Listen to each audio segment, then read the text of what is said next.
Good morning दोस्तों, मैं ललित वैरागी स्वागत करता हूं आपका सारांश एकेडमी के इस यूट्यूब चैनल में।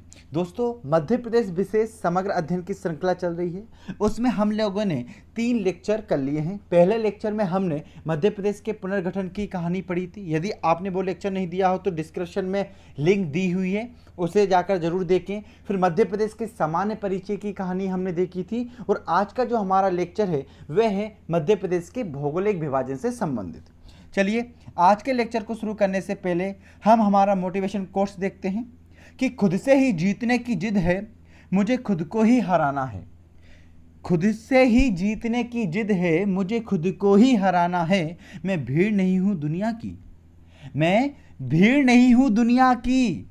मेरे अंदर एक जमाना है, मेरे अंदर एक जमाना है। दोस्तों, हम लोग दूसरों से प्रतिस्पर्धा तो तब करेंगे ना जब हम खुद से जीतने की जिद हो कि आज हमने 4 घंटे पढ़े हैं तो हम कल 6 घंटे पढ़ेंगे, परसों हम 8 घंटे पढ़ेंगे। हमें रोज अपने आप को बेहतर बनाना है और जिस दिन हम ये संकल्प ले लेंगे कि हम अपने आप को रोज बेहतर बनाएंगे, उस दिन हम निसंदेह हर एग्जाम निकाल लेंगे।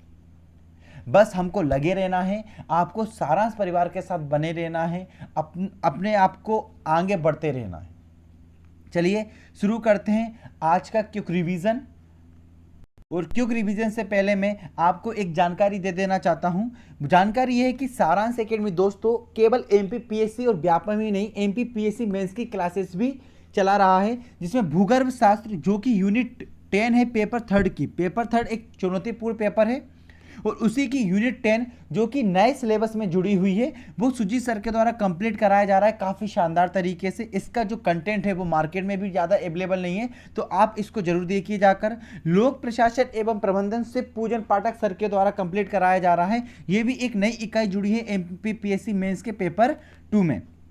मध्य प्रदेश की प्रमुख रियासतें बहुत ही शानदार कहानी के साथ सुजीत सर के द्वारा पढ़ाया जा रहा है। डिस्क्रिप्शन में मैंने लिंक दे दी है और फिर भी आप यूट्यूब चैनल के प्लेलिस्ट में जाकर जरूर देखिए, आपको लेक्चर मिल जाएंगे। और प्रमुख आयोग एमपीपीएससी प्री यूनिट 10 की जो मेरे द्वारा पढ़ाई जा रही है।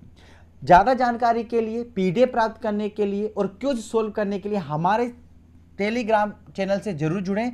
सारांश एकेडमी सर्च करिए या डिस्क्रिप्शन में दी गई लिंक पर क्लिक करके आप हमारे टेलीग्राम ग्रुप से भी जुड़ सकते हैं। चलिए शुरू करते हैं आज का क्विक रिवीजन। दोस्तों, हमने पढ़े थे 10 संभाग और 52 जिले। 10 संभागों में हमने देखा था चंबल संभाग जिसमें 3 जिले थे, श्योपुर, मुरैना, भिंड। फिर हमने देखा था ग्वालियर संभाग जिसमें 5 जिले थे। कौन कौन से? ग्वालियर, मुरैना, गुना, अशोकनगर और दतिया। मुरैना, ग्वालियर, शिवपुरी, गुना, अशोकनगर और दतिया। उज्जैन संभाग, इसमें 7 जिले थे। कौन कौन से? उज्जैन, देवास, रतलाम, शाजापुर, आगरमालवा, मंदसौर और नीमच। मैंने आपसे बोला था कि आपको देवास याद रखना है। देवास जो जिला है वो उज्जैन संभाग में आता है, ना कि इंदौर संभाग में। फिर हमने देखा था इंदौर संभाग। इंदौर संभाग में 8 जिले आते हैं। कौन कौन से आते हैं? इंदौर, धार, अलीराजपुर, झाबुआ, खरगोन, बड़वानी, खंडवा और बुरहानपुर। फिर भोपाल संभाग हमने देखा था, इसमें 5 आते हैं, भोपाल, सीहोर, रायसेन, राजगढ़, विदिशा। और मैंने आपको बताया था कि आपको राजगढ़ याद रखना है क्योंकि राजगढ़ उज्जैन में नहीं, किस में आता है? ना ग्वालियर में आता है, वो आता है भोपाल में। नर्मदापुरम संभाग, ये होशंगाबाद जो संभाग है उसका नाम बदल के क्या कर दिया गया है? उसका नाम बदल के नर्मदापुरम संभाग कर दिया गया है, जिसमें 3 जिले आते हैं। होशंगाबाद आता है, बैतूल आता है और हरदा आता है। सागर संभाग दोस्तों, इसमें पहले 5 जिले आते थे, परंतु 1 अक्टूबर 2018 को निवाड़ी जिले के गठन के बाद अब इसमें 6 जिले आते हैं। 6 जिले कौन कौन से? सागर, दमोह, पन्ना, छतरपुर, टीकमगढ़। जबलपुर संभाग, इसमें 8 जिले आते हैं। जबलपुर, कटनी, नरसिंहपुर, छिंदवाड़ा, शिवनी, मंडला, बालाघाट और ढिंडोरी। मैंने आपको बताया था कि जो ढिंडोरी था वो पहले शहडोल संभाग में आया करता था, परंतु बाद में इसको जबलपुर संभाग में शामिल कर लिया गया। रीवा संभाग में 4 आते हैं। रीवा आता है, सतना आता है, सिंगरौली आता है, सीधी आता है। शहडोल संभाग में 3 आते हैं दोस्तों, शहडोल, उमरिया और अनूपपुर। 11वां संभाग छिंदवाड़ा गठित होना बाकी है।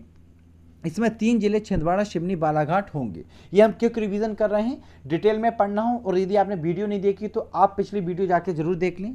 होशंगाबाद संभाग का नाम बदलकर नर्मदापुरम संभाग कर दिया गया है। यह आपसे पूछा जाएगा कि होशंगाबाद संभाग का नाम बदलकर क्या कर दिया गया है, तो नर्मदापुरम कर दिया गया है। ठीक है, चलिए आगे बढ़ते हैं। सर्वाधिक जनसंख्या वाला संभाग कौन सा है, तो वो हमने पढ़ा था इंदौर है। न्यूनतम जनसंख्या वाला संभाग कौन सा है, शहडोल है। सर्वाधिक क्षेत्रफल वाला संभाग कौन सा है, जबलपुर है। न्यूनतम क्षेत्रफल वाला संभाग शहडोल है। तो देखो जनसंख्या सबसे कम कौन सी में है, शहडोल में है, वही क्षेत्रफल भी सबसे कम किस में, शहडोल में है। सबसे ज़्यादा जनसंख्या किस में है, तो इंदौर में है। सबसे ज़्यादा क्षेत्रफल किसका है, संभाग जबलपुर का है। सर्वाधिक लिंगानुपात वाला संभाग जबलपुर है। न्यूनतम लिंगानुपात वाला संभाग चंबल है। सर्वाधिक जनसंख्या घनत्व कहाँ का है, भोपाल का है। न्यूनतम जनसंख्या घनत्व किसका है, नर्मदापुरम का है। होशंगाबाद जो नर्मदापुरम है। सर्वाधिक साक्षरता किसकी है, जबलपुर की। न्यूनतम साक्षरता किसकी, इंदौर की। मैंने बताया था अलीराजपुर झाबुआ जिसमें न्यूनतम साक्षरता है वो इंदौर संभाग में ही आते हैं, इसलिए न्यूनतम साक्षरता किस संभाग की है, इंदौर की है। चलिए आगे बढ़ते हैं। फिर हमने देखा कि संभाग 10 हैं, जिले 52 हैं, तहसीलें 412 हैं, विकासखंड 313 हैं, कुल नगर या शहर 476 हैं, कुल ग्राम 54,903 है, आबाद ग्राम 52,117 है, नगर निगम 16 है, नगर पालिका 98 है। ये मैंने आपको बताया था कि नगर निगम 16 है और नगर पालिका 98 है। नगर पंचायतें जो हैं वो अब बढ़ के 269 हो गई हैं। फिर ग्राम पंचायतें 23,006 हैं, जनपद पंचायत 313 है और जिला पंचायत 52 है। रेंज कितनी है, आईजी रेंज 11 है, डीआईजी रेंज 15 है, कंट्रोल रूम कितने हैं, 53 है, पुलिस थाने 1099 हैं, पुलिस चौकियाँ 579 हैं, राज्यसभा सीटें 11 हैं और लोकसभा सीटें 29 है। जी आपको याद रखना था कि भैया राज्यसभा सीटें कितनी थी, 11 हैं, लोकसभा सीटें 29 है। अनुसूचित जाति के लिए आरक्षित लोकसभा क्षेत्र 4 हैं, भिंड, टीकमगढ़, देवास, उज्जैन। और अनुसूचित जनजाति के लिए कितनी है, 6 हैं, रतलाम, धार, खरगोन, शहडोल, मंडला और बैतूल। चलिए फिर हमने कुछ सामान्य जानकारी देखी थी। हमारे राज्यपाल कौन है, आनंदीबेन पटेल हैं वर्तमान में। मुख्यमंत्री कौन है, शिवराज सिंह चौहान है। मुख्य न्यायाधीश कौन है, न्यायमूर्ति मोहम्मद रफीक हैं। मुख्य सचिव कौन है, श्री इकबाल सिंह बेस हैं। पुलिस महानिदेशक कौन है, विवेक झोरी हैं। विधानसभा अध्यक्ष कौन है, श्री गिरीश गौतम है। और प्रतिपक्ष का नेता कौन है, विपक्ष का नेता है श्री कमलनाथ जी। चलिए आगे बढ़ते हैं। फिर मध्य प्रदेश के राजकीय चिन्ह हमने पढ़े थे। मध्य प्रदेश के राजकीय चिन्ह में क्या भैया, 24 स्तूपों की भाय आकृति के साथ गेहूं और धान की बालियां और बरगद वृक्ष के ऊपर अशोक स्तंभ है। फिर हमने मध्य प्रदेश का गान पढ़ा था, मेरा मध्य प्रदेश। लेखक कौन है, महेश श्रीवास्तव जी हैं इनकी। फिर हमने राजकीय वृक्ष पढ़ा था दोस्तों, वो क्या है, राजकीय वृक्ष बरगद है। फिर हमने राजकीय पशु पढ़ा था, वो कौन सा है, बारहसिंगा है। हमने राजकीय पक्षी पढ़ा था, दूधराज या साय ए बुलबुल। राजकीय मछली कौन सी पढ़ी थी, हमने महासीर पढ़ी थी, ठीक है। फिर हमने क्या पढ़ा था दोस्तों, हमने पढ़ा था राजकीय पुष्प जो क्या था, सफेद लिली है। और राजकीय नाट्य क्या है, राजकीय नाट्य माछ है, ठीक है, ये मालवा का प्रमुख नाट्य है। राजकीय नृत्य राई है। राजकीय खेल दोस्तों मलकम है। राजकीय फसल सोयाबीन है। राजकीय फल आम है। और राजकीय नदी नर्मदा है, जिसे जीवित नदी का दर्जा भी दिया गया है 2017 में। फिर हमने देखा था कि भाई राष्ट्र के पशु पक्षी और जो वृक्ष है उनको 1981 में 25वीं वर्षगांठ पर राज प्रतीक अधिनियम 1981 के द्वारा घोषित किया गया था, ठीक है दोस्तों। तो ये था हमारा क्विक रिवीजन पिछले वीडियो का। देखिए मैं 2-4-5 मिनट आपके क्विक रिवीजन में इसलिए लेता हूं क्योंकि क्विक रिवीजन जो है वो बहुत इंपॉर्टेंट है। बिना रिवीजन किए तो हम एग्जाम निकाल ही नहीं सकते, और अगर हमें ज़्यादा लंबे समय तक याद रखना है तो रिवीजन बहुत ज़रूरी है। और ये मैं सलाह दूंगा कि आप रिवाइज ज़रूर किया करिए, ठीक है, आप रिवाइज ज़रूर किया करिए, क्योंकि बिना रिवीजन के एग्ज़ाम नहीं निकलेगा। इसलिए मैंने आपको शनिवार और रविवार के दिन रिवीजन के लिए दिए हैं। आप शनिवार के दिन रिवाइज करना और रविवार के दिन मैं ऑब्जेक्टिव की वीडियो लाऊंगा, और उस वीडियो में आप देखना है कि आपसे कितने प्रश्न लग रहे हैं, आपकी तैयारी कितनी चल रही है, ठीक है। और वीडियो को लाइक जरूर किया करिए यार, जितने भी आप लोग देखते हो सारे लोग वीडियो को लाइक करो और शेयर करो, कम से कम बताओ लोगों को कि MP GK यहाँ पढ़ाई जा रही है, ठीक है। चलिए हम शुरू कर रहे हैं आज का टॉपिक, और वो है हमारा मध्य प्रदेश का भौगोलिक विभाजन। मध्य प्रदेश के भौगोलिक विभाजन से पहले आपको एक बात बताऊं कि मध्य प्रदेश जो है दोस्तों प्राचीनतम गोंडवाना लैंड का भाग है। किसका भाग है मध्य प्रदेश, प्राचीनतम गोंडवाना लैंड का भाग है। अब गोंडवाना लैंड का भाग है, इसका क्या मतलब है, तो आप इसे मैप के जरिए थोड़ा समझिए। ये आपके सामने 4 चित्र हैं। देखिए जब हमारा जितने भी महाद्वीप हैं, एक समय में सातों के सातों महाद्वीप दोस्तों आपस में जुड़े हुए थे, और इस भूखंड को हमने क्या नाम दिया था, हम इस भूखंड को पेंजिया के नाम से जानते थे। किस नाम से जानते थे, पेंजिया के नाम से जानते थे। सातों महाद्वीप एक स्थल भूखंड के रूप में जुड़ा हुआ था और इसके चारों ओर दोस्तों जल राशि जल हुआ करता था, जिसे पेंथालासा कहा जाता था। जिसे क्या कहा जाता था? पेंथालासा कहा जाता था। फिर क्या हुआ दोस्तों? समय के साथ सूर्य, चंद्रमा और पृथ्वी की आकर्षण शक्तियों के कारण इसमें विघटन हुआ। इसका क्या हुआ? विघटन हुआ। तो ये दो भागों में टूट गया। कितने भागों में टूट गया? दो भागों में टूट गया। इसके उत्तर वाला जो भाग था वो लोरेशिया कहलाया। वो क्या कहलाया? लोरेशिया कहलाया। और इसका जो दक्षिण वाला भाग था दोस्तों वो गोंडवाना लैंड कहलाया। तो ये आप देख पा रहे होंगे, उत्तर वाला भाग लोरेशिया कहलाया और दक्षिण वाला भाग गोंडवाना लैंड कहलाया। फिर कालांतर में क्या हुआ? लोरेशिया और गोंडवाना लैंड में भी क्या हो गया? विघटन हो गया, विखंडन हो गया। तो लोरेशिया से दोस्तों उत्तरी अमेरिका, यूरोप और एशिया महाद्वीपों का निर्माण हुआ। किस किस का हुआ? लोरेशिया से उत्तरी अमेरिका, यूरोप और एशिया महाद्वीप का निर्माण हुआ। जबकि जो गोंडवाना लैंड था दोस्तों उससे दक्षिण अमेरिका, अफ्रीका, इंडिया, अंटार्कटिका और ऑस्ट्रेलिया महाद्वीप का निर्माण हुआ। तो ये आप देख पा रहे होंगे इंडिया का निर्माण किससे हुआ दोस्तों? तो इंडिया का निर्माण हुआ गोंडवाना लैंड से। ठीक है, तो ये आप देख पा रहे होंगे इंडिया का कुछ स्ट्रक्चर। और हमारा मध्य प्रदेश कुछ यहाँ पर है। ठीक है, तो मध्य प्रदेश भी दोस्तों किसका भाग है? अगर इंडिया गोंडवाना लैंड का भाग है दोस्तों तो मध्य प्रदेश भी किसका भाग होगा? गोंडवाना लैंड का भाग होगा। इसलिए ये कहा जाता है कि जो मध्य प्रदेश है वो प्रायद्वीपीय पठार और गोंडवाना लैंड का भाग है, प्राचीनतम गोंडवाना लैंड का भाग है। ठीक है, तो इतना याद रखिए। तो जब आपसे ये कहा जाए कि मध्य प्रदेश प्राचीनतम गोंडवाना लैंड का भाग है तो इसका मतलब ये है कि जब पेंजिया का विघटन हुआ था तो लोरेशिया और गोंडवाना लैंड बने थे और उसी गोंडवाना लैंड का भारत हिस्सा था। इसी को क्या बोलते हैं हम? इसलिए हम कहते हैं कि मध्य प्रदेश जो है वो प्राचीनतम गोंडवाना लैंड का भाग है। चलिए आगे बढ़ते हैं। ये आप देख पा रहे होंगे। ठीक है, तो फिर ये क्या हुआ? ये हमारा जो भारत था कुछ इस प्रकार आगे बढ़ा और आगे बढ़ के यहाँ से यूरेशियन भूमि से टकराया और यूरेशियन भूमि से टकराने के बाद जब दो प्लेटें आपस में टकराती हैं तो बलित पर्वत का निर्माण होता है चट्टानों के बलन के कारण, चट्टानों में मोड़ पड़ने के कारण। तो हमारे बलित पर्वत हिमालय का निर्माण हुआ। किसका निर्माण हुआ? हिमालय का निर्माण हुआ इसी के कारण। अगर आपसे पूछा जाए कि हिमालय का निर्माण कैसे हुआ तो हिमालय का निर्माण दोस्तों यूरेशियन प्लेट का इंडियन प्लेट से टकराने के कारण हुआ। इन दोनों के मध्य में दोस्तों एक 33 महासागर था और इस 33 महासागर के में बलन पड़ने के कारण किसका निर्माण हुआ? हिमालय पर्वत का निर्माण हुआ। और हिमालय कैसा पर्वत है? हिमालय बलित पर्वत है। ये आपसे पूछा जाता है कि हिमालय कैसा पर्वत है तो आपका जवाब होगा हिमालय बलित पर्वत है। हिमालय का निर्माण किससे हुआ? तो 33 सागर नामक भूसन्नति से हुआ। किससे हुआ? 33 सागर नामक भूसन्नति से हुआ। और मध्य प्रदेश किसका भाग है? तो मध्य प्रदेश प्राचीनतम गोंडवाना लैंड का भाग है। इतनी बात आपको आई समझ में? चलिए आगे बढ़ते हैं। तो हमने देखा कि मध्य प्रदेश भारत के उत्तर मध्य हिस्से में प्रायद्वीपीय पठार का एक हिस्सा है जिसकी उत्तरी सीमा गंगा यमुना के मैदानी इलाके में, पश्चिम में अरावली, पूर्व में छत्तीसगढ़ मैदानी इलाके तथा दक्षिण में ताप्ती घाटी और महाराष्ट्र के पठार से लगती है। तो इसको थोड़ा आप समझिए, है ना। ये देखिए, यह है मध्य प्रदेश का भौगोलिक विभाजन का चित्र। तो मध्य प्रदेश के ये देखिए, मध्य प्रदेश के जो उत्तरी क्षेत्र, ये देखो ऊपर उत्तर है, नीचे दक्षिण है, इस तरफ ईस्ट मतलब पूर्व है, इस तरफ पश्चिम है। तो मध्य प्रदेश के उत्तर में क्या है? उत्तर में गंगा और यमुना का मैदान है। क्या है? गंगा यमुना का मैदान है, क्योंकि मध्य प्रदेश के उत्तर में गंगा और यमुना नदी बहती है और उनके द्वारा और उनकी सहायक नदियों के द्वारा मैदान का निर्माण किया गया है। क्योंकि दोस्तों जो नदियां होती हैं वो अवसादों को बहाकर लाती हैं और मैदान का निर्माण करती हैं। ठीक है, तो ये उत्तर में कौन सा मैदान हो गया मध्य प्रदेश के? वो हो गया गंगा यमुना का मैदान। कौन सा मैदान हो गया? गंगा यमुना का मैदान। अब आपसे प्रश्न पूछे कि मध्य प्रदेश की उत्तरी सीमा पर किसका मैदान है, तो आपका क्या जवाब होगा कि मध्य प्रदेश की उत्तरी सीमा पर गंगा यमुना का मैदान है।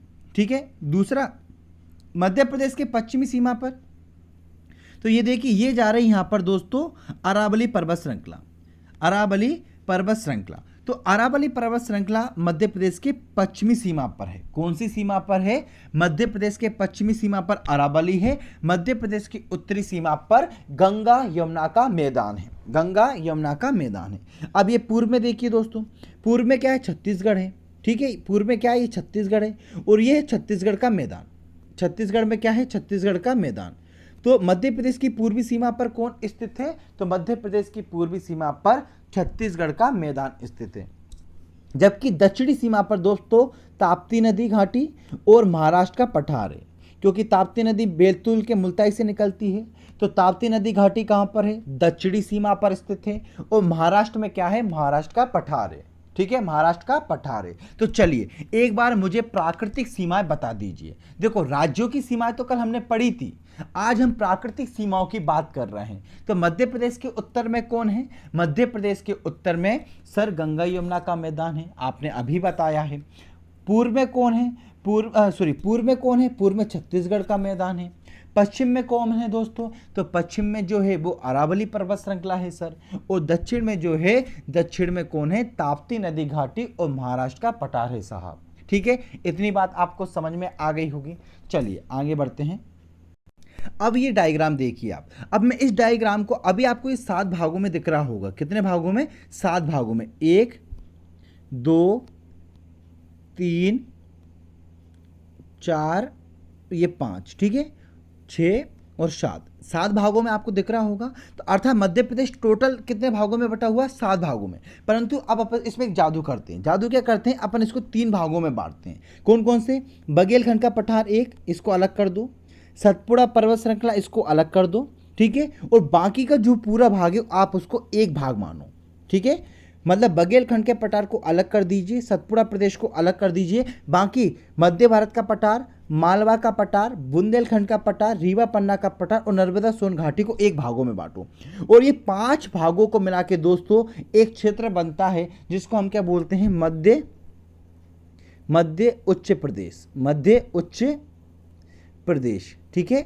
ये 5 भाग मिलके क्या बनाते हैं, मध्य उच्च प्रदेश बनाते हैं। कौन कौन से, मध्य भारत का पठार, मालवा का पठार, बुंदेलखंड का पठार, रीवा पन्ना का पठार, नर्मदा सोन घाटी, ठीक है। दूसरा भाग कौन सा हो गया, बघेलखंड का पठार, और तीसरा भाग हो गया सतपुड़ा प्रदेश।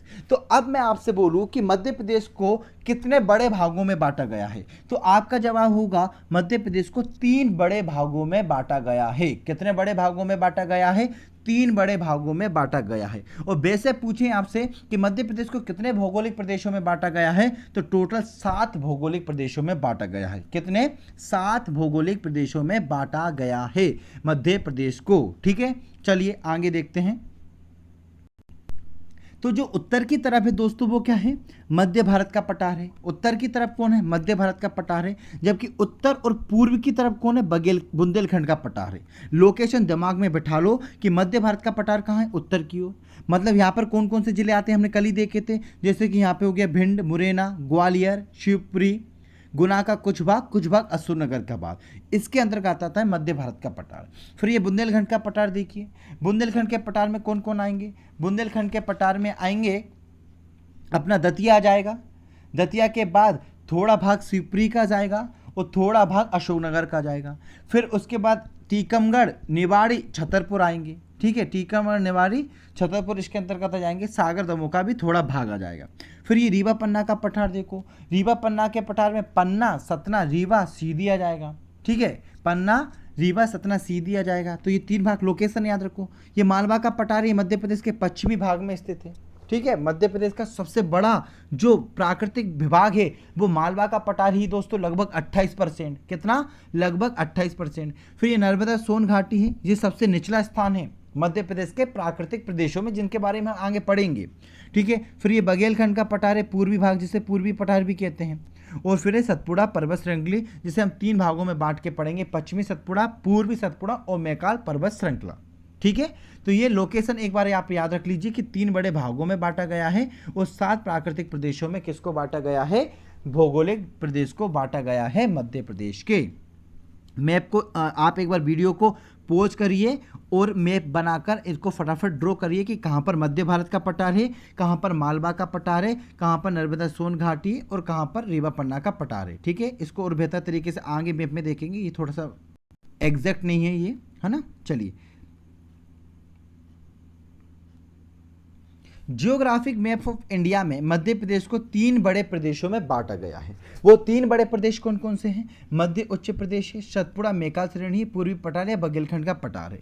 ठीक है, चलिए अब मैं इनको एक बार दिखा देता हूँ। देखते मध्य प्रदेश के भौगोलिक विभाजन में हमने कितने भागों में बांटा था? 3 भागों में। मध्य उच्च प्रदेश में बांटा, सतपुड़ा श्रेणी में बांटा और पूर्वी पठार में बांटा। अब मध्य उच्च प्रदेश में जो है वो 5 भाग आते हैं। आपसे पूछा जाए कि मध्य उच्च प्रदेश के अंतर्गत कितने प्राकृतिक प्रदेश आते हैं, तो आपका जवाब होगा 5। कौन कौन से आते हैं? मालवा का पठार आता है, मध्य भारत का पठार आता है, बुंदेलखंड का पठार आता है, रीवा पन्ना का पठार आता है, नर्मदा सोन घाटी आती है। मैंने बताया था 5 भाग आते हैं। फिर सतपुड़ा श्रेणी तो अपन ने नीचे अलग कर ही दिया था, और बघेलखंड का पठार जिसे पूर्वी पठार कहते हैं वो भी आते हैं। ठीक है, ये मैप में एक बार देख लीजिए कि मध्य उच्च प्रदेश में कौन कौन आते हैं। मध्य भारत का पठार आता है, मालवा का पठार आता है, बुंदेलखंड का पठार आता है, रीवा पन्ना का पठार आता है और नर्मदा सोन घाटी आती है। ये 5 हिस्से जो हैं वो मध्य उच्च प्रदेश में आते हैं। ठीक है, और बघेलखंड का पठार, इसे पूर्वी पठार भी कहते हैं, और सतपुड़ा प्रदेश, ये 1 हो गया है, ये 2 और ये 3 बड़े प्रदेश हो गए। और टोटल बात करें तो 5, 1 और 1 अर्थात 7 प्रदेशों में मध्य प्रदेश को बांटा गया है। चलिए शुरू करते हैं भैया। तो मध्य उच्च प्रदेश नर्मदा सोन नदी घाटियों एवं अरावली श्रेणियों के बीच त्रिभुजाकार क्षेत्र में मध्य उच्च प्रदेश के नाम से जाना जाता है। नर्मदा सोन घाटी हमने देखी थी, नीचे है, यहाँ पे है। ठीक है, और यहाँ पर क्या था? ये क्या था? ये अपने अरावली पर्वत श्रृंखला है। तो अब ये देखो, ये जो क्षेत्र हो गया वो क्या हो गया? त्रिभुजाकार हो गया। कैसा हो गया? त्रिभुजाकार हो गया। तो इसी को बोलते हैं मध्य उच्च प्रदेश। क्या बोलते हैं इसी को? मध्य उच्च प्रदेश। इसकी उत्तरी सीमा किसके द्वारा बनाई जाती है? यमुना नदी के द्वारा बनाई जाती है, हमने देखा था। ठीक है, ये एक पर्वतीय का कार्य, विंध्याचल भांडेर केमू श्रेणियाँ इसी प्रदेश का भाग है। और जो नर्मदा सोन नदी पेटी के उत्तर में, हमने देखा था भैया कहाँ पर स्थित है? नर्मदा के उत्तर में स्थित है ना मध्य उच्च प्रदेश। चलो एक बार वो देख लेते हैं।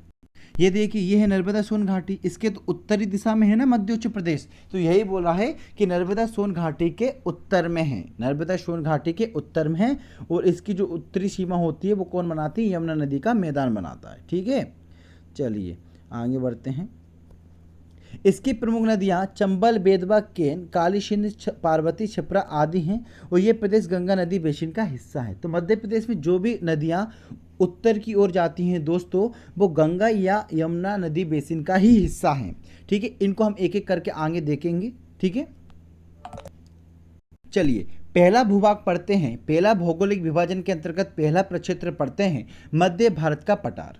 क्या पढ़ते हैं? मध्य भारत का पठार। अब पहला प्रश्न है कि मध्य भारत के पठार को क्या कहा जाता है? तो इसे कहा जाता है चंबल का उप आंध्र प्रदेश। आपसे पूछा जाएगा कि चंबल का उप आंध्र प्रदेश के नाम से किस भौगोलिक क्षेत्र को जाना जाता है, और आपका जवाब होगा कि सर मध्य भारत के पठार को चंबल उप आंध्र प्रदेश के नाम से जाना जाता है।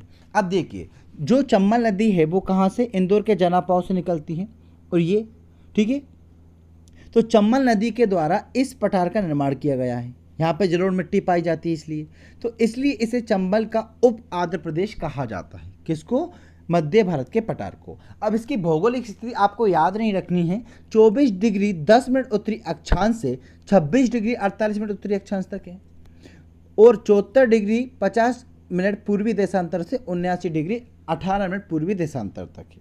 ठीक है, तो ये आपको याद नहीं रखना है। अगर ऐसे बात करूं मैं, ये इससे विस्तार की बात करूं, तो इसका जो विस्तार है वो 24 डिग्री 10 मिनट से है। कहाँ तक है? 24 डिग्री 10 मिनट से 26 डिग्री 48 मिनट तक है। और जबकि जो देशांतरी विस्तार होता है वो कहाँ से कहाँ तक है? 74 डिग्री 50 मिनट पूर्वी देशांतर से 79 डिग्री 18 मिनट पूर्वी देशांतर तक। क्षेत्रफल की बात करें तो ये आपको याद रखना है। इसका क्षेत्रफल 32,896 वर्ग किलोमीटर है। ये याद नहीं रखना है, याद रखना है इसका प्रतिशत, कि ये प्रदेश के भौगोलिक क्षेत्र का 10.68% है। कितना है? 10.68% है, 10.68%। अब मुझे बताओ कि मध्य भारत का जो पठार है उसका भौगोलिक क्षेत्र कितना है? तो सर मध्य भारत के पठार का भौगोलिक क्षेत्र 10.68% है। आप इसे 10.7% भी याद कर लीजिए, कोई दिक्कत नहीं है। ठीक है, 10.7%। अब इसके अंतर्गत कौन कौन से जिले आते हैं? तो इसके अंतर्गत भिंड आता है, मुरैना, श्योपुर, ये देखा होगा ऊपर वाला तीनों बेल्ट, भिंड, मुरैना, श्योपुर। फिर ग्वालियर आता है, गुना आता है, शिवपुरी आता है, नीमच, मंदसौर जिले भी आते हैं। तो ये याद रखिए, ये देख रहे हैं आप, ये है नीमच और मंदसौर। तो ये मध्य भारत का पठार केवल यहीं पर खत्म नहीं हो जाता, याद रखना है ये कि नीमच और मंदसौर भी मध्य भारत के पठार में शामिल है। अब आपसे प्रश्न पूछा जाए कि नीमच और मंदसौर किस पठार में शामिल हैं, तो गलती से भी मालवा का पठार नहीं लगाना है, क्योंकि आंसर तो क्या है जनाब, आंसर मध्य भारत का पठार है। क्योंकि मध्य भारत के पठार में भिंड, मुरैना, श्योपुर, ग्वालियर, शिवपुरी और अशोकनगर के कुछ हिस्से, गुना के कुछ हिस्से के साथ साथ सर नीमच और मंदसौर भी मध्य भारत के पठार में आते हैं। किसमें आते हैं, मध्य भारत के पठार में आते हैं। और मध्य भारत के पठार को क्या कहा जाता है, चंबल का उप आंध्र प्रदेश कहा जाता है, जिसका क्षेत्रफल 10.68% है। और इसके अंतर्गत आने वाले जिले हैं भिंड, मुरैना, श्योपुर, ग्वालियर, गुना, शिवपुरी, नीमच, मंदसौर आदि। चलिए जनसंख्या घनत्व की बात करें तो ये आपको याद नहीं रखना है, ये मेंस के पॉइंट ऑफ व्यू से इंपॉर्टेंट है। 110 से लेके 272 व्यक्ति वर्ग किलोमीटर। यदि यहाँ की प्रमुख नदियों की बात करें तो यहाँ की प्रमुख नदी चंबल है, क्योंकि अभी हम बोल के आए चंबल का उप आंध्र प्रदेश। काली सिंध है दोस्तों, पार्वती है, कुंवारी नदी जो कहाँ से निकलती, शिवपुरी के पठार से निकलती है। तो चंबल नदी हो, काली सिंध हो, पार्वती या कुंवारी, ये सब मध्य भारत के पठार की प्रमुख नदियां हैं। तो मध्य भारत के पठार की प्रमुख नदियां कौन कौन सी हैं, चंबल है, काली सिंध है, पार्वती है, कुंवारी है। अब यहाँ की जो जलवायु है दोस्तों वो अर्ध शुष्क जलवायु है। कैसी अर्ध शुष्क जलवायु है या महाद्वीपीय प्रकार की जलवायु है। अब महाद्वीपीय प्रकार की जलवायु क्या होती है ये समझिए। महाद्वीपीय जो प्रकार की जलवायु ये होती है कि दिन जितना ज़्यादा गर्म होता है, दिन जितना ज़्यादा गर्म होता है, रातें उतनी ही ठंडी होती हैं। अर्थात गर्मी जितनी तेज पड़ेगी, ठीक है, गर्मी भी यहाँ पर तेज पड़ती है और ठंड भी बहुत तेज पड़ती है। तो इस प्रकार की जो जलवायु है उसे महाद्वीपीय या अर्धशुष्क जलवायु कहा जाता है। और मध्य भारत की जो पठार की जलवायु है वो कैसी है, महाद्वीपीय प्रकार की जलवायु है। विरल वनस्पति क्षेत्र, इसका क्या मतलब है, मतलब यहाँ पर जो वन है वो कम पाए जाते हैं और कटीले बन पाए जाते हैं। कैसे बन पाए जाते हैं, कटीले बन पाए जाते हैं यहाँ पर, ठीक है। चलिए, ये पठार जलोढ़ मिट्टी से आच्छादित है। अब जलोढ़ मिट्टी क्यों है, देखो जब भी कोई नदियाँ अपने अवसाद लेके आती हैं और नदियाँ किसी भी भौगोलिक क्षेत्र का निर्माण करती है तो वो कैसी मिट्टी लाती है, जलोढ़ मिट्टी लाती है। इसलिए यहाँ पर कौन सी नदी बह रही है, चंबल नदी बह रही है, काली सिंध बह रही है, कुंवारी बह रही है। इस कारण से यहाँ की जो मिट्टी है वो कैसी, जलोढ़ मिट्टी है। कैसी मिट्टी है, जलोढ़ मिट्टी। जलोढ़ मिट्टी दोस्तों एक बहुत उपजाऊ मिट्टी होती है, यहाँ पे हर फसल बहुत अच्छी होती है, ठीक है। यहाँ की प्रमुख फसल कौन कौन सी हो जाएंगी, तो यहाँ की जो प्रमुख फसल है गेहूँ, ज्वार, तिल और सरसों। सरसों तो बहुत इंपॉर्टेंट है, भिंड मुरैना में बहुत ज़्यादा होती है। गेहूँ और ज्वार प्रमुख फसल है, ठीक है। शिवपुरी में खेर से कत्ता बनाने का कारखाना, यह प्रश्न आपसे पूछा भी जाता है कि खेर से कत्ता बनाने का कारखाना कहाँ स्थित है। खेर से कत्ता बनाने का कारखाना कहाँ स्थित है, तो दोस्तों शिवपुरी में खेर से कत्ता बनाने का कारखाना है। और एक और जगह है वो है बानमोर मुरैना में। कहाँ पर है, बानमोर मुरैना में खेर से कत्ता बनाने का कारखाना है। किससे, खेर से कत्ता बनाने का। नीमच में कौन सी फैक्ट्री, एल्काइट फैक्ट्री है दोस्तों। इस एल्काइट फैक्ट्री की जो स्थापना हुई थी 1975 में हुई थी। कब हुई थी, 1975 में नीमच में एल्काइट फैक्ट्री की स्थापना है। और केलारस शुगर मिल भी है यहाँ पर है। केलारस शुगर मिल कहाँ पर है, मुरैना में स्थित है, ठीक है। तो यहाँ पे उद्योगों की बात करें तो सीमेंट उद्योग भी है यहाँ पे बानमोर मुरैना में। केलारस में क्या है, केलारस में चीनी मिल है। शिवपुरी में खेर से कत्ता बनाने का कारखाना है और नीमच में एल्काइट फैक्ट्री। देखो मैं अभी भी बता रहा हूँ, यहाँ से प्रश्न ज़्यादा नहीं आएंगे, कुछ प्रश्न आते हैं, बस आपको भौगोलिक विभाजन याद रखना है क्योंकि ये मध्य प्रदेश का एक प्रमुख चैप्टर है। साथ ही मध्य प्रदेश की मुख्य परीक्षा में बहुत काम आता है। यहाँ इस क्षेत्र में कौन सी जनजाति निवास करती है, तो इस क्षेत्र में जो जनजाति निवास करती है वो सेरिया करती है। कौन सी करती है, सेरिया जनजाति निवास करती है, ठीक है। अब यहाँ की पर्यटन स्थल की बात करें तो यहाँ के पर्यटन स्थल में कौन कौन देखने को मिलेगा, तो आपको ग्वालियर का किला मिलेगा ग्वालियर में, जिसे जिब्राल्टर ऑफ इंडिया कहा जाता है। तो ग्वालियर को किले को क्या कहा जाता है, जिब्राल्टर ऑफ इंडिया कहा जाता है। और ग्वालियर के किले का निर्माण किसने कराया था, सूरज सेन ने कराया था। ठीक है, ग्वालियर के किले का निर्माण किसने कराया था, सूरज सेन ने कराया था। ग्वालियर के किले में दोस्तों गुजरी महल और क्या है, मान मंदिर है। मान मंदिर और गुजरी महल कहाँ है, वो भी ग्वालियर में है, जिसका निर्माण राजा मानसिंह तोमर ने कराया था। किसने कराया था, राजा मानसिंह तोमर ने। ये लिख लेना, ये प्रश्न है, इंपॉर्टेंट प्रश्न है, इसलिए मैं आपको बताता हूं कि गुजरी महल और मान मंदिर का निर्माण किसने कराया था, राजा मानसिंह तोमर ने। ग्वालियर में दोस्तों तेली का मंदिर है, और तेली का जो मंदिर है द्रविड़ शैली में निर्मित एकमात्र मंदिर है उत्तर भारत का। तेली का मंदिर एकमात्र मंदिर है द्रविड़ शैली में निर्मित। सास बहू का मंदिर है, सास बहू का मंदिर, जिसका निर्माण महिपाल ने करवाया था। कच्छ महाशासक महिपाल ने सास बहू मंदिर का निर्माण कराया था। तो आपसे पूछा जाएगा तेली का मंदिर कहाँ है, सर ग्वालियर में है।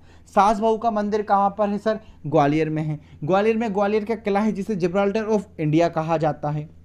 ग्वालियर के किले का निर्माण किसने कराया, सूरज सेन ने कराया सर। और गुजरी महल कहाँ पर है, तो गुजरी महल ग्वालियर के किले में है। मान मंदिर कहाँ पे है, ग्वालियर के किले में है। और शिवपुरी में क्या है दोस्तों, शिवपुरी में माधव नेशनल पार्क है। माधव नेशनल पार्क है शिवपुरी में। ठीक है, सबलगढ़ का किला कहाँ पर है, तो सबलगढ़ का जो किला है वो मुरैना में है। कहाँ पर है सबलगढ़ का किला, तो सबलगढ़ का जो किला है वो मुरैना में है। जबकि गोहद का किला कहाँ पर है दोस्तों, गोहद का किला भिंड में है। कहाँ पर है, गोहद का किला भिंड में है। ठीक है, भिंड में है। और कूनो पालनपुर जो राष्ट्रीय उद्यान अभी बना है हमारा, वो श्योपुर में स्थित है। ठीक है, तो ये था मध्य भारत के पठार से संबंधित जानकारी। तो ये क्या आप जानते हैं, ये मैं बता ही चुका हूं कि ग्वालियर के किला जो कि मध्य भारत के पठार में आता है, जिब्राल्टर ऑफ इंडिया कहा जाता है, और इसका निर्माण सूरज सेन ने कराया था। चलिए अगले भूभाग की ओर चलते हैं। उससे पहले मैं आपको बता दूं एक बार, मध्य भारत के पठार में कौन कौन आता है, श्योपुर आता है, मुरैना आता है, भिंड आता है, ग्वालियर आता है, शिवपुरी का कुछ हिस्सा आता है, ग्वालियर गुना भी आता है, कुछ हिस्सा अशोकनगर का आता है, और ये नीमच और मंदसौर ये आते हैं मध्य भारत के पठार में। चलिए अगला हमारा है बुंदेलखंड का पठार। अगला क्या है, बुंदेलखंड का पठार। बुंदेलखंड के पठार का जो विस्तार है वो 24 डिग्री 6 मिनट उत्तरी अक्षांश से। ये आप देखिए यहाँ पे एक लाइन खींच दीजिए, 24 डिग्री 6 मिनट से कहाँ तक है, 26 डिग्री तक, 26 डिग्री तक। और ये लाइन खींची मैंने 77 डिग्री 51 मिनट पूर्वी देशांतर से। ये विस्तार है 80 डिग्री 20 मिनट तक। आपको याद नहीं रखना है, बस मैं आपको बता रहा हूँ। मेंस में ये पूछा गया था एक बार कि मालवा के पठार का भौगोलिक विस्तार कहाँ तक है, तो अगर आप मेंस के विद्यार्थी हो तो आप इसे याद रख सकते हो। ठीक है, तो भौगोलिक स्थिति कहाँ से है, 24 डिग्री 6 मिनट उत्तरी अक्षांश से 26 डिग्री उत्तरी अक्षांश, 77 डिग्री 51 मिनट पूर्वी देशांतर से 80 डिग्री 20 मिनट। क्षेत्रफल कितना है, इसका जो क्षेत्रफल है वो 7.71% है, 23,733 है। जो कुल क्षेत्रफल का कितना है, 7.7%। इतना याद रखिए, 7.7%। तो हमने मध्य भारत का पठार का कितना पढ़ा था, 10.7%। और हमने बुंदेलखंड के पठार का कितना पढ़ा, 7.7%। ठीक है, अब जिले कौन कौन से आते हैं, तो इसमें आते हैं छतरपुर, टीकमगढ़, निवाड़ी, ये आप देख पा रहे होंगे, दतिया, शिवपुरी की पिछोर और करेरा तहसील, ग्वालियर का डबरा आ जाता है। ठीक है, भिंड का लहार आ जाता है थोड़ा हिस्सा, उत्तर प्रदेश का जालौन आ जाता है, झांसी, ललितपुर, और दतिया जिला भी इसी में शामिल हो जाता है। तो इसके अंतर्गत ये प्रमुख जिले आते हैं। देखिए ये आ गया दतिया, ये शिवपुरी का कुछ हिस्सा आ गया, अशोकनगर का कुछ हिस्सा आ गया, फिर ये सागर का कुछ हिस्सा आ गया, फिर छतरपुर आ गया, टीकमगढ़ आ गया, और निवाड़ी आ गया। ठीक है, भिंड का कुछ हिस्सा भी इसमें आ जाता है, भिंड का कुछ हिस्सा भी इसमें आ जाता है। ठीक है, तो वो ग्वालियर का भी थोड़ा हिस्सा इसमें आ जाता है। तो ये अपन ने क्या देखा, अपन ने देखा ग्वालियर, भिंड का थोड़ा हिस्सा आ गया, ग्वालियर का आ गया, दतिया पूरा आ गया, शिवपुरी का थोड़ा हिस्सा आ गया, फिर हमने देखा अशोकनगर का कुछ हिस्सा, फिर सागर का कुछ हिस्सा, फिर छतरपुर, टीकमगढ़, निवाड़ी। ये है बुंदेलखंड क्षेत्र, जो टोटल कितना है, 7.7% है। कितना है, 7.7% है। ठीक है, चलिए आगे बढ़ते हैं। इस पठार का प्राचीनतम आग्नेय चट्टानें पाई जाती हैं। इस पठार में प्राचीनतम आग्नेय पाई जाती है। आपसे पूछा जाएगा कि बुंदेलखंड का पठार कौन से चट्टानों से बना है, तो आपका जवाब होगा ग्रेनाइट, नीस और शिस्ट। जो ग्रेनाइट है दोस्तों वो आग्नेय चट्टानी है। अब आग्नेय चट्टानें क्या होती हैं? आग्नेय चट्टानें वो होती हैं जो गर्म एवं तप्त ज्वालामुखी मेग्मा से निर्मित होती है। देखो, जब पृथ्वी शुरू में बनी थी तो आग का गोला थी, तो जो पृथ्वी के ठंडे होने से चट्टानें बनी थी वो आग्नेय चट्टानें कहलाई, क्योंकि इसका निर्माण किससे होता? अग्नि से हुआ था, इसलिए आग्नेय चट्टानें कहते हैं। ये प्राथमिक चट्टानें होती है। कैसी चट्टानें होती है? प्राथमिक चट्टानें होती हैं, क्योंकि इनका निर्माण सबसे पहले पृथ्वी पर हुआ था। तो आपसे पूछें कि सबसे पहले पृथ्वी पर कौन सी चट्टानों का निर्माण हुआ था, तो आग्नेय चट्टानों का निर्माण हुआ था, और इन्हें प्राथमिक चट्टानें भी कहते हैं। और ग्रेनाइट कैसी चट्टानें? आग्नेय चट्टानें। ग्रेनाइट चट्टानों से कौन सी चट्टानें बनती हैं? नीस चट्टान बनती है, ग्रेनाइट चट्टान का रूपांतरण है, जबकि बेसाल्ट जो है वो उससे शिष्ट बनती है। यहाँ की जो नदियाँ हैं वो कौन कौन सी हैं? तो यहाँ की जो प्रमुख नदियाँ हैं वो बेतवा है, जो रायसेन के कुमरा गांव से निकलती है, सिंध है, केन है जो कटनी के कैमूर से निकलती है, दशान है, पहुंच नदी है। तो यहाँ की जो प्रमुख नदियाँ हैं वो कौन कौन सी हैं? हमने कौन कौन सी देखी? हमने देखी साहब, हमने देखी बेतवा नदी, सिंध नदी, केन, दशान और पहुंच यहाँ की प्रमुख नदियाँ हैं। कौन कौन सी? बेतवा, सिंध, केन, दशान, पहुंच। ठीक है। उसके बाद मिट्टी कौन सी पाई जाती है? तो यहाँ पे पाई जाती है बलुई दोमट मिट्टी और लाल काली मिट्टी का सम्मिश्रण। कौन कौन सी? बलुई दोमट मिट्टी पाई जाती है और लाल काली मिट्टी पाई जाती है प्रमुखतः बुंदेलखंड के पठार में। लाल काली दोमट मिट्टी। तो मैं आपसे पूछूं कि सर बुंदेलखंड में कौन सी मिट्टी पाई जाती है, तो आप बताओगे सर ये तो हमें पता है कि बुंदेलखंड में बलुई दोमट मिट्टी पाई जाती है और लाल काली मिट्टी का सम्मिश्रण पाया जाता है। तो यहाँ पे कौन कौन सी फसल होती है? तो यहाँ पे होती है ज्वार, गेहूं, तिल और अलसी होती है। कौन कौन सी होती है? ज्वार, गेहूं, तिल और अलसी होती है सर। ठीक है। अब यहाँ पर जो पठारी क्षेत्र में दोस्तों सिद्ध बाबा की सबसे ऊंची चोटी है। कौन सी? सिद्ध बाबा की ऊंची चोटी। अब आपसे सीधा सा प्रश्न कि बुंदेलखंड के पठार की सबसे ऊंची चोटी कौन सी है? तो आपका जवाब होगा कि बुंदेलखंड के पठार की सबसे ऊंची जो चोटी है वो सिद्ध बाबा का पठार, सिद्ध बाबा की चोटी है। ऊंचाई कितनी है? 1172। ऊंचाई कितनी है? 1172 मीटर है। कितनी है? 1172 मीटर है। यहाँ उष्ण कटिबंधीय शुष्क पतझड़ पाए जाते हैं, जिनमें तेंदुपत्ता विशेष रूप से प्राप्त होता है छत्तीसगढ़ में। ठीक है।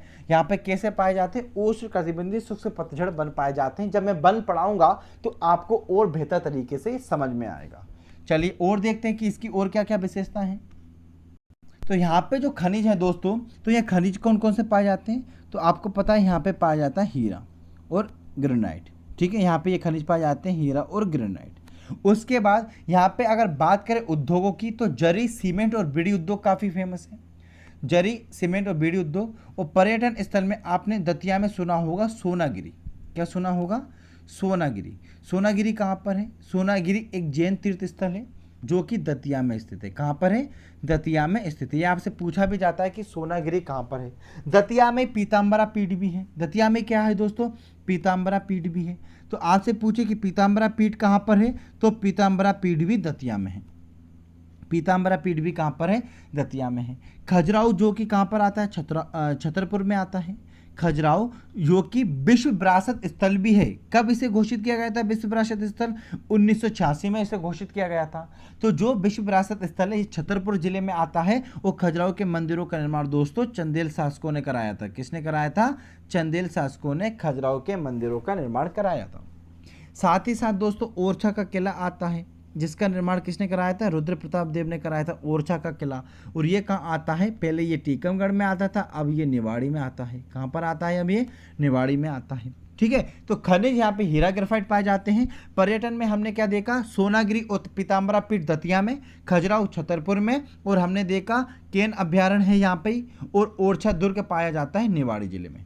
आगे बढ़ते हैं। ये एक बार और मैं आपको मैप में दिखा देता हूँ। अभी हमने दो पढ़े हैं। एक पढ़ा मध्य भारत का पठार जिसका क्षेत्रफल 10.7% है लगभग, और हमने पढ़ा बुंदेलखंड का पठार जिसका 7.7% है। चलिए आगे बढ़ते हैं। तो क्या आप जानते हैं कि बुंदेला राजाओं की राजधानी ओरछा कौन सी नदी के किनारे स्थित है? ओरछा बेतवा नदी के किनारे स्थित है। यह प्रश्न भी पूछा जाता है कि ओरछा किस नदी के किनारे स्थित है, और इसका सही जवाब क्या है कि ओरछा बेतवा नदी के किनारे स्थित है। बुंदेलखंड क्षेत्र में आता है। और चंदेल शासकों की राजधानी खजुराहो, जिसका प्राचीन नाम क्या था, खरजूर बाग, मंदिरों के लिए प्रसिद्ध है, वो भी इसी पठार का भाग है। ये मैं आपको बता चुका हूँ। चलिए आगे बढ़ते हैं। और अगला जो हमारा पठार है वह है मालवा का पठार। मालवा का पठार दोस्तों मध्य प्रदेश का जो पश्चिमी भाग है उसी को क्या कहते हैं, मालवा का पठार कहते हैं। तो मध्य प्रदेश का पश्चिमी भाग क्या कहलाता है, तो आपका आंसर होगा कि सर मध्य प्रदेश का पश्चिमी भाग मालवा का पठार कहलाता है। ठीक है, इसका विस्तार कहां तक है, तो 20 डिग्री 17 मिनट उत्तरी अक्षांश से लेके 25 डिग्री 8 मिनट उत्तरी अक्षांश तक, और 74 डिग्री 20 मिनट पूर्वी देशांतर से 79 डिग्री 20 मिनट पूर्वी देशांतर तक। तो 20 से 25, 74 से 79 तक इसका विस्तार है। इसका जो क्षेत्रफल है दोस्तों ये तो आपको याद रखना ही है, क्योंकि प्रश्न तो यही पूछेंगे आपसे। क्या पूछेंगे, 88,222 वर्ग किलोमीटर इसका क्षेत्रफल है। ये याद नहीं रखना है, याद तो ये रखना है 27.68%। कितना, 27.68%। अब देखो अभी तक अपन ने सबसे ज़्यादा इसी का पढ़ा, तो ये जो 7 अपन भौगोलिक प्रदेश पढ़ रहे हैं उनमें से सबसे बड़ा भौगोलिक प्रदेश कौन सा है, मालवा का पठार। ये दिमाग में छाप लो, यही तो प्रश्न पूछेंगे कि सबसे बड़ा भौगोलिक प्रदेश कौन सा है। तो आपका जवाब क्या होगा कि सर सबसे बड़ा भौगोलिक प्रदेश तो हमको भी पता है, वो है मालवा का पठार। उसका जो प्रतिशत भी हम आपको बता देंगे, कितना, 27.68%। कितना, 27.68%। यहाँ पर जो औसत वर्षा होती है दोस्तों 125 सेंटीमीटर होती है। कितनी होती है, 125 सेंटीमीटर यहाँ पर औसत वर्षा होती है। अब कौन कौन से जिले इसके अंतर्गत आते हैं, इससे पहले मैप में देख लेते हैं। ठीक है, ठीक है, ये जो एरिया है, ये सारा एरिया जो है वो मालवा के पठार में आता है, ये वाला। तो इंदौर, धार, झाबुआ, रतलाम, उज्जैन, आगर मालवा हो गया। ठीक है, आगर मालवा, शाजापुर, राजगढ़, सीहोर, देवास, रायसेन, ठीक है, विदिशा, ये सब किस में आते हैं, ये सब आते हैं मालवा के पठार में। और ये मध्य प्रदेश का पश्चिमी भाग है, मध्य प्रदेश का पश्चिमी भाग है। कितना, मध्य प्रदेश का पश्चिमी भाग है, और सबसे बड़ा भौगोलिक प्रदेश है मालवा का पठार। सबसे बड़ा भौगोलिक प्रदेश क्या है, मालवा का पठार है, इतना आप याद रखिए। ठीक है, चलिए आगे बढ़ते हैं। तो इसमें कौन कौन से जिले पड़े, ठीक है, रतलाम पड़ा, झाबुआ, अलीराजपुर, धार, उज्जैन, देवास, सीहोर, भोपाल, इंदौर, शाजापुर, रायसेन, विदिशा, आगर और राजगढ़, ये सब आते हैं मालवा के पठार में। अब मालवा का पठार में कौन सी मिट्टी पाई जाती है, ये प्रश्न कई बार पूछ चुके हैं कि मालवा के पठार में काली मिट्टी पाई जाती है। अब इसे समझिए, देखिए दोस्तों, मालवा का जो पठार है वो ढक्कन ट्रेप की चट्टानों से बना है। किससे बना है, ढक्कन ट्रेप की चट्टानों से, ढक्कन ट्रेप की चट्टानों से बना है। ढक्कन ट्रेप की चट्टानों से बना है, अर्थात बेसाल्ट चट्टानों से बना है। देखिए मैं यहाँ पे बताऊं कि जब भारत जो है वो भारत जो है वो एशियाई प्लेट की ओर मूव कर रहा था, तो एक स्थान ऐसा आया था जिसे अपन हॉट स्पॉट बोलते हैं। तो वहां पर क्या हुआ, जो प्रायद्वीपीय पठार है वहां पे ज्वालामुखी उद्गार हुए। तो ज्वालामुखी उद्गार होने के कारण जो मध्य प्रदेश का पश्चिमी भाग है वहां पर ज्वालामुखी मैग्मा का लावा जम गया, और वो जो लावा है वो सीढ़ीदार रूप में जमा था। किस प्रकार, सीढ़ीदार रूप में जमा था। तो उसी सीढ़ीदार नुमा जो चट्टानें हुई उन्हें ढक्कन ट्रेप की चट्टानें कहा जाता है। और जब ढक्कन ट्रेप की चट्टानें या बेसाल्ट चट्टानें दोस्तों इनका अक्षय अपर्दन होता है तो हमेशा काली मिट्टी का निर्माण होता है।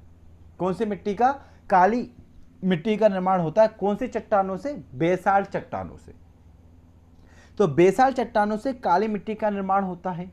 मालवा के पठार में कौन सी चट्टानें पाई जाती हैं, तो मालवा के पठार में ढक्कन ट्रेप की चट्टानें पाई जाती हैं, क्योंकि मालवा का जो पठार है वो ढक्कन ट्रेप की चट्टानों से बना है। और सर बेसाल्ट चट्टानों से काली मिट्टी बनती है, तो मालवा के पठार में कौन सी मिट्टी पाई जाएगी, मालवा के पठार में भी काली मिट्टी पाई जाएगी।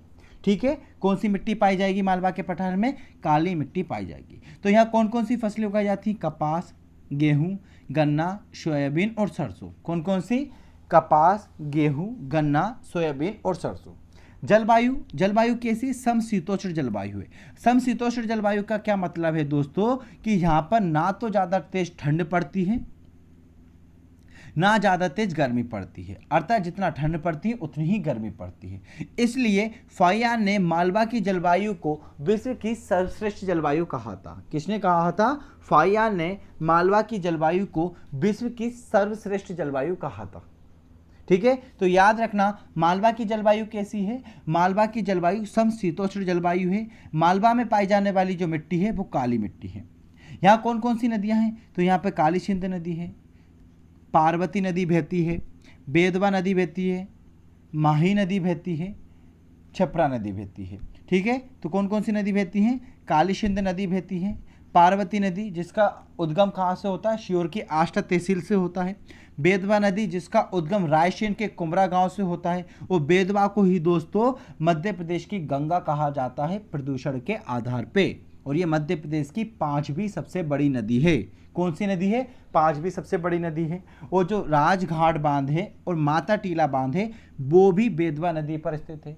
ओरछा, रायसेन और विदिशा ये भी बेतवा नदी के किनारे ही स्थित है। माही नदी दोस्तों ये कर्क रेखा को 2 बार काटती है। किसको काटती है? कर्क रेखा को 2 बार काटती है। और आपसे ये पूछा जाता है कि ऐसी कौन सी नदी है जो कर्क रेखा को 2 बार काटती है? तो आपका जो जवाब होगा वो क्या होगा? माही नदी कर्क रेखा को 2 बार काटती है। ठीक है, माही नदी। ठीक है, क्षिप्रा नदी इसका उद्गम कहाँ से होता है? इंदौर के काकरी बर्डी से होता है। जो उज्जैन है वो क्षिप्रा नदी के किनारे स्थित है। और क्षिप्रा नदी को मालवा की गंगा भी कहते हैं। क्षिप्रा नदी को क्या कहते हैं? मालवा की गंगा भी कहा जाता है क्षिप्रा नदी को। और जो गंभीर नदी है और कानन नदी है वो क्षिप्रा की सहायक नदी है। और ये नेबस नदी जो है राजगढ़ में बहती है। जो मोहनपुरा सिंचाई परियोजना जिसका उद्घाटन 2018 में प्रधानमंत्री नरेंद्र मोदी जी के द्वारा किया गया है। कौन सी? मोहनपुरा सिंचाई परियोजना, वो नेबस नदी पर ही स्थित है। कौन सी नदी पर? नेबस नदी पर। अब निर्माण की बात करें तो निर्माण ढक्कन ट्रेप की चट्टानों से हुआ है। निर्माण किससे हुआ है? ढक्कन ट्रेप की चट्टानों से हुआ है, अर्थात बेसल चट्टानों से हुआ है। यहाँ की सबसे ऊंची चोटी कौन सी? शिखर। ये इंपॉर्टेंट है कि मालवा के पठार की सबसे ऊंची चोटी कौन सी है? तो मालवा के पठार की सबसे ऊंची चोटी शिगार है। जबकि बुंदेलखंड के पठार की सबसे ऊंची चोटी कौन सी है? वो है सिद्ध बाबा। बुंदेलखंड के पठार की कौन सी है? सिद्ध बाबा। उज्जैन में इलाहाबाद, नासिक, हरिद्वार की तरह 12 वर्षों में अंतराल में कुंभ मेले का आयोजन होता है। ये तो हमको पता है कि उज्जैन में 12 वर्षों के अंतराल में सिंहस्थ का आयोजन होता है, कुंभ मेले का आयोजन होता है। लास्ट टाइम 2016 में हुआ था। अगला कब होगा दोस्तों? 2028 में होगा। अगर आपसे पूछे कि उज्जैन में अगले कुंभ का आयोजन कब होगा तो आपका जवाब क्या होगा? 2028, क्योंकि लास्ट 2016 में हुआ था। 2016 में आप 12 जोड़े हुए तो 2028 में इसका हुआ था। ठीक है, सूती कपड़ों की मिलों के कारण इंदौर को मध्य प्रदेश की मुंबई कहा जाता है। देखो सबसे ज्यादा जो सूती मिलें हैं वो कहां पर है? इंदौर में है। इसलिए इंदौर को मध्य प्रदेश की मुंबई कहा जाता है। इंदौर की स्थापना रानी अहिल्याबाई द्वारा 1770 में की गई थी। भीमबेटका की गुफाएं कहाँ पर है? रायसेन में है साहब। कहाँ पर है? आपसे पूछा जाता है कि भीमबेटका की गुफाएं कहाँ पर हैं, तो भीमबेटका की गुफाएं कहाँ पर है? रायसेन में है। और भीमबेटका की गुफाएं आदि मानवों के सेल आश्रयों के लिए और भित्ति चित्रों के लिए जानी जाती है। कि मतलब आदि मानव यहाँ पे रहा करते थे और आदि मानवों ने जो भित्ति चित्र बना है उनके लिए भीमबेटका को जाना जाता है। तो भीमबेटका की गुफाएं कहाँ पर हैं? रायसेन जिले की अब्दुल्लागंज तहसील में। और 2003 में दोस्तों भीमबेटका को क्या मिल गया है? यूनेस्को के विश्व विरासत स्थल का दर्जा प्राप्त हो गया है। कब मिला? 2003 में मिला। भीमबेटका को मिला जो कि रायसेन जिले में आता है। और ये किस लिए जाना जाता है? ये आदि मानवों के सेल आश्रय एवं भित्ति चित्रों के लिए जाना जाता है। ठीक है, चलिए उदयगिरी की गुफाएं विदिशा में स्थित है। यह भी आपसे पूछा जाता है कि उदयगिरी की गुफाएं कहाँ स्थित हैं, तो ये गुप्तकालीन गुफाएं हैं जो कि विदिशा में स्थित हैं। और ये मेनली जैन और हिंदू धर्म से संबंधित है। किससे? जैन व हिंदू धर्म से संबंधित है। ठीक है, ये मैं क्वेश्चन बता रहा हूँ, बहुत इंपॉर्टेंट क्वेश्चन है। ठीक है, देवास में बैंक नोट प्रेस है। तो बैंक प्रेस नोट मतलब नोट कहाँ छपते हैं? हमारे यहाँ पे देवास में छपते हैं। तो ये सब देवास, रायसेन, विदिशा, इंदौर ये किसका भाग है? ये मालवा के पठार का भाग है, इसलिए हम ये पढ़ रहे हैं। ठीक है, मालवा के पठार का भाग है ये सब। ठीक है, और पर्यटन स्थल में और देखो तो धार में क्या है? मांडू है। जिसे सादियाबाद कहा जाता है। क्या कहा जाता है? सादियाबाद या सिटी ऑफ जॉय भी कहा जाता है। फिर सांची है, सांची भी कहाँ पर है? रायसेन में है, जो कि बौद्ध तीर्थ स्थल है। सांची कहाँ पर है? रायसेन में है। सांची किस लिए जाना जाता है? बौद्ध स्तूपों के लिए जाता है, और इसे भी 1989 में यूनेस्को ने विश्व विरासत स्थल में शामिल कर लिया है। ठीक है, तो ये था दोस्तों हमारा मालवा का पठार। ठीक है, क्या आप जानते हैं कि मालवा के पठार को गेहूं की डलिया भी कहा जाता है? क्योंकि काली मिट्टी यहाँ पर ज़्यादा है तो गेहूं की फसल अच्छी होती है, कपास भी अच्छा होता है यहाँ पे, इसलिए इसे गेहूं की डलिया कहा जाता है, क्योंकि गेहूं की फसल यहाँ पर अच्छी होती है। ठीक है, अभी हमने कौन कौन से पठार पढ़े? हमने मध्य भारत का पठार पढ़ा, हमने बुंदेलखंड का पठार पढ़ा, और हमने दोस्तों मालवा का पठार पढ़ा। ठीक है, 3 पठार हम पढ़ चुके हैं और इनसे संबंधित सारी जानकारी हम ले चुके हैं। हम अब अगली वीडियो में दोस्तों नर्मदा सोन घाटी, रीवा पन्ना का पठार, बघेलखंड का पठार और सतपुड़ा प्रदेश पढ़ेंगे, क्योंकि अगर आज हम ये पढ़ेंगे तो वीडियो लंबी हो जाएगी, तो हम इन्हें अगले पार्ट में कंप्लीट करेंगे। ठीक है, चलिए आज के प्रश्न का आप लोग जवाब दे दीजिए। आज का प्रश्न है कि मध्य प्रदेश का सबसे बड़ा भौगोलिक भूभाग कौन सा है? मालवा का पठार, रीवा पन्ना का पठार, मध्य भारत या नर्मदा सोन घाटी? आप अपना जवाब कमेंट बॉक्स में ज़रूर बताइए, और हमें बताइए कि वीडियो कैसी है, और हमारे साथ जुड़े रहिए, सारांश परिवार के साथ जुड़े रहिए। ठीक है, और चैनल को सब्सक्राइब जरूर करिए, अपने दोस्तों से सब्सक्राइब कराइए। अगर आप चैनल को, सारांश फैमिली को आगे बढ़ाएंगे तो हम आपको और अच्छी वीडियोस उपलब्ध करा पाएंगे। चलिए, बहुत बहुत धन्यवाद। Thank you so much.